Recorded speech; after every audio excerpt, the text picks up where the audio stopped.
Implementação da reforma tributária, que inclui uma nova composição para a cesta básica nacional. Vamos entender? Ana Rebeca Passos está de volta ao vivo.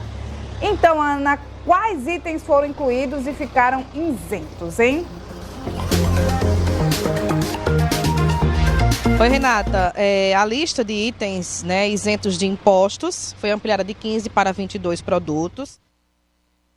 Está gerando um debate, em relação ao quesito econômico no país. A gente vai conversar melhor com o economista Renato Chaves e, entre as principais mudanças, destaque para a inclusão de carnes, peixes e uma variedade de queijos também na lista de alimentos isentos.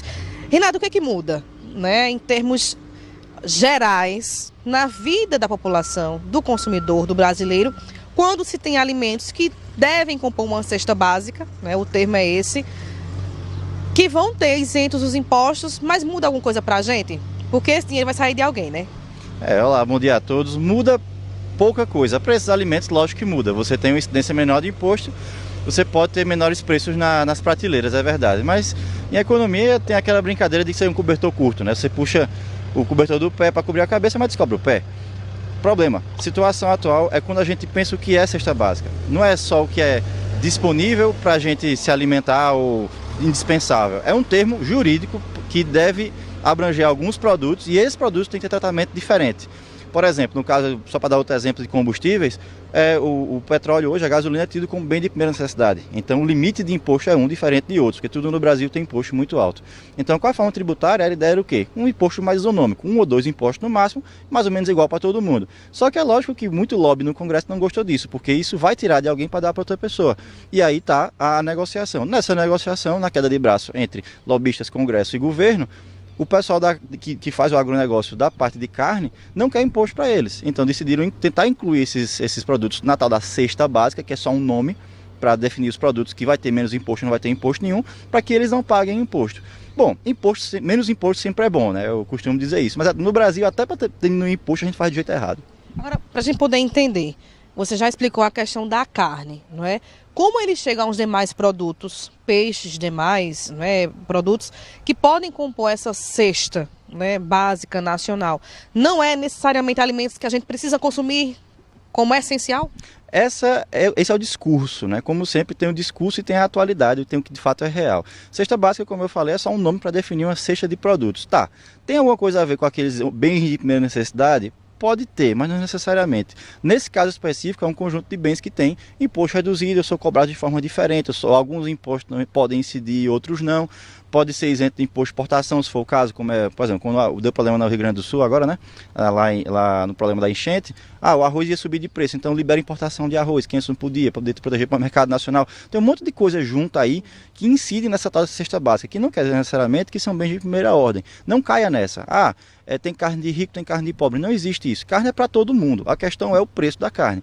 Preço normalmente é oferta e demanda. Isso é o certo, isso é o normal. Às vezes tem menos carne disponível de um corte, então de fato vai ter um preço maior. Só que o problema do Brasil é que a gente tem inflação, que é muito dinheiro ser jogado na economia, e a gente tem imposto, que incide também sobre a inflação. Às vezes os preços variam, não é por causa da oferta e demanda, é por causa de falha de mercado via governo. Entende? Quando você faz com que o governo seja obrigado a não cobrar imposto de alguns bens, isso é bom.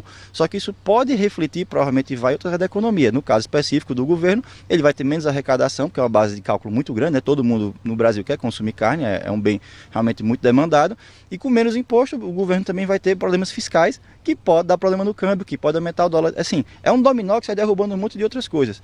E o último problema, para terminar especificamente sobre a carne, é que isso causa má alocação de recursos. Quando você aumenta o imposto, diminui o imposto de um outro, muitas vezes baseado só na parte geográfica, tipo assim, está sendo produzido a carne no estado em vez do outro, um estado tem menos imposto do que o outro, pode ser vantagem produzir naquele estado e não no outro, só que isso causa uma ineficiência de alocação de recursos. Talvez fosse mais vantajoso, na ausência de imposto, produzir no primeiro estado, que eu falei, em vez do segundo.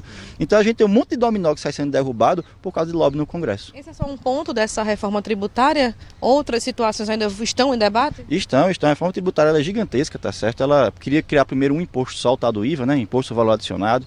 Não, vamos tentar o IVA dual. Por quê? Porque uma coisa é arrecadação para a União, outra coisa é arrecadação por estados. Os estados não gostaram. Então vamos criar o imposto da União, depois vamos criar o imposto dos estados.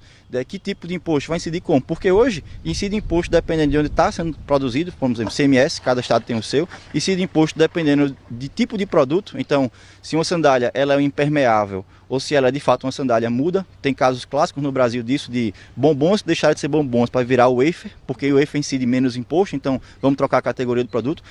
A ideia é pelo menos diminuir a loucura tributária que é o Brasil, mas não vai sanar todos os nossos problemas não. E para encerrar, Renato, sendo aprovada, né, a reforma tributária com seus pontos, né, e as suas questões, a gente consegue perceber isso no dia a dia, numa compra, numa viagem, preços no nosso estado e em outros estados, a gente vai conseguir sentir essa diferença no bolso? Que vai sentir sem dúvida. Como? Se para mais ou para menos, aí está difícil dizer. Muito provavelmente para mais, eu vou explicar por quê. Primeiro que não é uma transição instantânea. Então, vai chegar um imposto novo, tirar todos os antigos. Não, vai vir uma transição. Primeiro você vai arrecadar um pedaço dos impostos antigos com um pedaço dos novos, e isso vai ser trocado aos pouquinhos até o imposto antigo sumir e o novo ficar em vigência, os novos. Só que a gente sabe que provavelmente não vai ser assim, tem outro problema. O pessoal lá em Brasília gosta de gastar. Pela responsabilidade fiscal, só podem gastar o que arrecada, ou que pelo menos dizem que vão arrecadar por projeção. Então, quando eles verem que o Brasil está aguentando, porque vai ter que aguentar mais impostos novos, apesar de ser, como eu falei, com pesos diferentes, eles vão querer botar isso no orçamento e querer gastar mais de todo jeito. Arrisca a gente continuar com os impostos antigos e continuar com impostos novos. Isso aí pode ser um problema, sim, no bolso da gente. Se a reforma for como está no papel, repito, não acho que seja, ela pelo menos vai diminuir a malocação de recursos no Brasil, que eu falei. Então, por ser um imposto que é mais na ponta, ela é menos distorsivo. Se isso acontecer, apesar de alíquotas altíssimas, que elas vão ter que ter alíquotas altíssimas, a gente vai ter uma melhor organização no Brasil, mas eu não estou muito esperançoso, não. E o consumidor é que fica no meio da jogada, né? Renato Chaves, economista, explicando para a gente, Renata, como funciona a questão da isenção de alguns produtos, não é? Nessa composição da Cesta Básica Nacional, uma discussão que está no Congresso, tá? Renata. Vamos aguardar. Obrigada, Ana Rebeca Passos, 9h18.